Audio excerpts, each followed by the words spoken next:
பண்ற மருமக ரொம்ப கெட்டிக்காரன்டா. போன மாசம் கட்டின ஒரே விட இந்த மாசம் 30,000 குறைச்சிருக்கான். இல்லடா லிங்கம்? ஆமாங்க.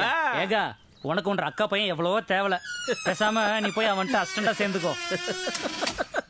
நீ சரியா சொல்லடா லிங்கம்.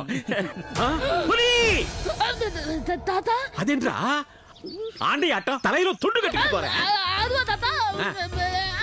சளி பிடிச்சிருக்கு தாத்தா. காதுல பனி போக கூடாதுன்னு கட்டி இருக்கேன். சரி சரி போ போ போ போ. படி துண்டு அவுக்கவே கூடாது.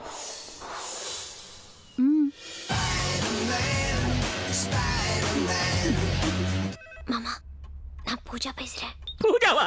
கண்ணே எப்படி இருக்க? நல்லா இருக்கியா? இல்ல மாமா, பெரிய மாமா மறுபடியும் மாணிக்க மாமாவுக்கும் எனக்கும் கல்யாணம் ஏற்பாடு பண்றாரு மாமா.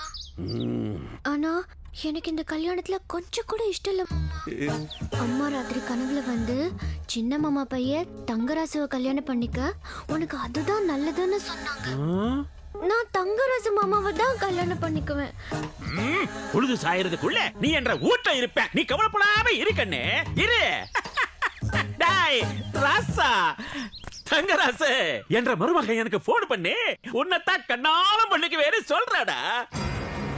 அவன் ஆசையை நிறைவேற்றாம போனா என்ற தங்கச்சி ஆத்மா சாந்தி அடையாம போயிரும். டேய் போடா போடா, போய் மதுரை திருச்சி காரைக்குடில இருக்கிற நம்ம கையாளிகள் எல்லாம் போன் போட்டு உடனே வர சொல்லு. நாம அண்ணன் பார்த்து போடுவோம். 100 கோடி ரூபாய் சொத்து எனக்கு வர போகுது. பணம் பணம். ஐயா ஐயா ஐயா, ஏய் சீக்கிரம் வா சீக்கிரம். ஐயா இந்தாங்க ஐயா, பதட்டப்படாதீங்க, பார்த்து. சொன்னிலடா தண்ணி கொண்டா. பணம்டா பணம். பணம் வந்துட்டா இந்த வியாதி என்ன, எந்த வியாதி என்ன ஒண்ணு செய்யாத. ஐயா சார், நீங்க பண்றது ரொம்ப தப்பு சார். ஏன்டா உளற? தப்பா பேசினா தலையை எடுத்துருவாங்கடா. பரவாயில்ல, தப்பா பேசினா தலை எடுப்பாங்க. நான் சின்னையா நல்லதுக்கு தான் சொல்றேன். இது என்னடா புது பெர்ஃபார்மன்ஸா இருக்கு? நீ எந்த நல்லதுக்கும் சொல்ல வேண்டாம், பேசாம மூடிக்கிட்டு சும்மா இரு. ஏகா ஐயா ஐயா, என்னடா நல்லது? அது ஒண்ணும் நீ இல்ல. சும்மா இரு, அவன் பேசட்டும். வா, வா. சொல்லு. சார், ஆ. உங்க தங்கச்சி பொண்ண மருமகள் ஆக்கிக்கிட்டா உங்களுக்கு எவ்வளவு சொத்து கிடைக்கும்? என்ன ஏகா ஐயா கிணத்தனமா இப்படி ஒரு கேள்வியை கேக்குறா? டேய் 100 கோடி ரூபாய் சொத்து கிடைக்கும்.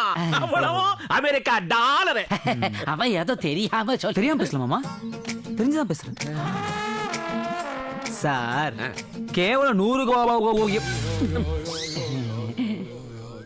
சார், கேவலம் 100 கோடி ரூபாய்க்காக நீங்க உங்க அண்ணன் கூட போட்டி போடுறீங்க. இதே 500 கோடி ரூபாய் சொத்து இருக்கிற இடத்துல சம்பந்தம் பண்ணா நீங்க உங்க அண்ணனை ஜெயிச்சு காட்டினதானே அர்த்தம். டேய் ஏகா, ஐயா இவனுக்கு கிறுக்கு பிடிச்சிருக்கா? ஐயா, காலாவதியான மருந்து எதையோ காலையில குடிச்சிட்டான் போல இருக்கு, உளறிக்கிட்டே இருக்கான். நீங்க இதை பெருசுபடுத்தாதீங்க ஐயா. சரி சரி சரி சரிடா, நீ சொல்றது நியாயம்னே வச்சுக்குவோம். 500 கோடி ரூபாய் சம்பந்தத்துக்கு எங்கடா போறது? அப்படி கேளுங்க சார். அமெரிக்கால இங்க அமெரிக்கால உங்க தங்கச்சி வீட்டுக்காரர் மட்டும் கோடீஸ்வரர் கிடையாது, அவரை விட சொத்து இருக்கிறவங்க